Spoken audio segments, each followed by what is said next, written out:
I love The Long Dark. I've spent a reasonable amount of time playing it and other games that are similar. While I love many games in the survival sandbox genre, this one holds a special place in my heart, which I'll explain later. While writing this script, I really challenged myself to understand what appeals to me in these games. First of all, I love the freedom they offer. You decide where you set up a base, how you build it, how many penises you decorate it with. You decide what you produce, then continue on discovering new recipes, locations, and get stronger and richer. Though I think the most intense and addicting aspect of the genre is the balance between survival and farming materials. You always find yourself in a situation where it's dangerous to loot whatever good stuff is in an area, but you need the materials to progress. So you start gathering, hitting an iron node, chopping wood, while constantly looking over your shoulder like a paranoid maniac.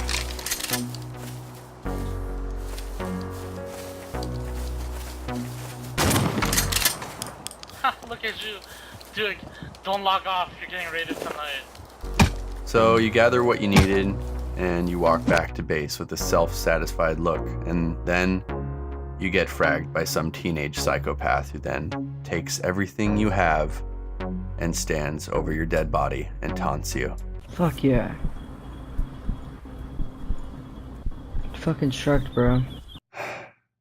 Yeah.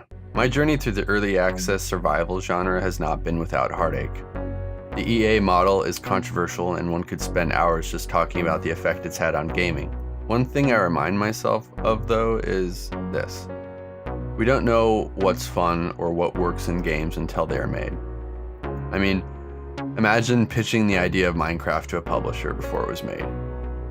So it's a game where you have to stay alive, you need to eat and drink and punch trees and build stuff.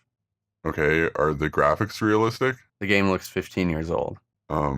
Okay, so you stay alive and build stuff, then what? What's the point? Well, you just keep exploring and building bases, decorating and crafting stuff. Nobody wants to play a game where you just eat and drink and wander around aimlessly. This is ridiculous. You don't understand this generation.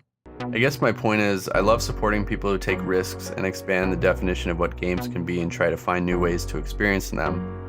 But I'm also sad that many games I want to play are often marked early access, which is basically becoming synonymous with unfinished, underwhelming product, and occasionally shameless profiteering. The Long Dark has some very unique qualities compared to similar games.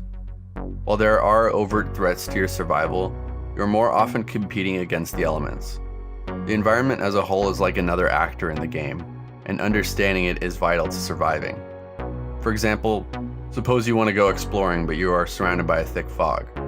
There's no mini-map, so you need to pay attention to landmarks if you don't want to get lost. Problem is, this is the forest and everything is covered in snow and everything looks fucking identical. Well, suppose you take the risk. Do you load your pack and plan to camp out for a night in the wilderness? If you get caught in a blizzard, do you have the shelter and fuel to last through it? Do you? Answer me! The game forces you to be present in an outstanding way. Paying attention to your footprints in the snow, or a murder of crows circling a dead deer, the shape of a collection of rocks. Small things like this can prevent you from getting lost, which is often a death sentence. Sometimes spending just 3 minutes outside will put you in a hypothermic state. The path to power in The Long Dark isn't through upgrading your tools and weapons from stone to metal, etc., building AK-47s out of tin cans and duct tape. You get powerful the more you can safely navigate the environment, manage your items, and use tricks that you've learned along the way. It's obvious that the developers wanted the player to feel accomplished when they realized wet clothes can be dropped next to a fire and dried quicker, or that a stick can be salvaged from a ruined torch, or that fresh meat can be preserved longer if you leave it outside in the snow. These aren't things you need to know to survive. They are more like embellishments of the game's unique pacing and approach to the genre. Compare this to other games that will often have important recipes that the wiki page either doesn't have at all, or the recipe listed only worked on an earlier build. This is so fucking frustrating.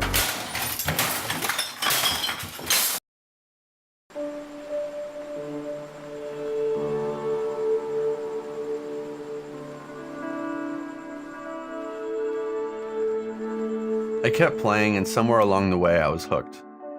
Like most of these kinds of games, the survival aspect is pushed onto you very quickly. The first goal is to not die. But I died. Many times.